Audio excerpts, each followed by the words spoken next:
നമുക്കൊന്ന് പുറത്തു പോയാലോ? കുറച്ച് ലേറ്റ് ആയിട്ടുണ്ട്, അതുകൊണ്ട് നമുക്ക് പെട്ടെന്ന് റെഡി ആവാം. ഈ ലിപ്സ്റ്റിക് ഷെയ്ഡ് കണ്ടോ? ഞാൻ ഈ അടുത്ത് വാങ്ങിയതാണ് കേട്ടോ.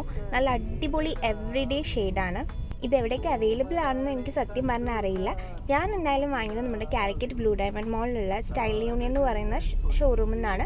അവരുടെ എക്സ്പ്രസോ ബീൻ 02 എന്ന് പറഞ്ഞ ഷെയ്ഡാണിത്. ഇനി നമ്മൾ നേരെ പോകുന്നത് ഫാസ്റ്റ് ട്രാക്കിലേക്കാണ്. നമുക്കൊരു ഗിഫ്റ്റിംഗ് പർപ്പസിന് വേണ്ടിയിട്ട് ഒരു വാച്ച് വാങ്ങാനുണ്ട്. ഗിഫ്റ്റ് ചെയ്യുന്നത് ഒരു ബർത്ത്ഡേ ബോയ്ക്ക് ആയതുകൊണ്ടും ഞാൻ ഒറ്റയ്ക്ക് പോയതുകൊണ്ടും എനിക്ക് ഭയങ്കര കൺഫ്യൂഷനായിരുന്നു ഏതെടുക്കണമെന്ന്. അങ്ങനെ അതിലൊരു വാച്ച് ഞാൻ സെലക്ട് ചെയ്തിട്ടുണ്ട്. അതിനിടയിൽ ഞാൻ എനിക്കിഷ്ടപ്പെട്ട 2-3 വാച്ചും നോക്കിയിട്ടോ. അങ്ങനെ നമ്മൾ അവിടുന്ന് ഒരു വാച്ചൊക്കെ വാങ്ങി ഞാൻ നേരെ പോകുന്നത് എൻ്റെ ഹസ്ബൻഡിൻ്റെ ഷോപ്പിലേക്കാണ്. ഇവിടെ എത്തി നമുക്ക് വേറൊരു സ്ഥലത്ത് പോകാണ്ട്, അത് കഴിഞ്ഞിട്ട് വേണം നമുക്ക് ഈ വാച്ച് ഗിഫ്റ്റ് ചെയ്യാൻ വേണ്ടിയിട്ട് പോകാൻ വേണ്ടിയിട്ട്. അങ്ങനെ എല്ലാ പരിപാടികളും കഴിഞ്ഞ് നമ്മൾ നേരെ പോയത് എൻ്റെ ഹസ്ബൻഡിൻ്റെ സിസ്റ്റർ ഷോപ്പിലേക്കാണ്. ഇതാണ് നമ്മുടെ ബർത്ത്ഡേ ബോയ്, ഇത് സച്ചുവേട്ടൻ്റെ നെഫ്യൂ ആണ്. അങ്ങനെ നമ്മളൊരു കേക്കൊക്കെ കട്ട് ചെയ്തു. ഇതാണ് കേട്ടോ ഞാൻ സെലക്ട് ചെയ്ത വാച്ച്. ഇത് ആനിമെ ഇവരുടെയൊക്കെ ഭയങ്കര ഹിറ്റായിട്ടുള്ള നെറൂട്ടോ എന്ന് പറയുന്ന എന്തോ സീരീസിൽ വരുന്ന ഫാസ്റ്റ് ട്രാക്കിൻ്റെ വാച്ചാണ്. എന്തായാലും അവന് വാച്ച് അടിപൊളിയായിട്ട് ഇഷ്ടമായിട്ടുണ്ട്.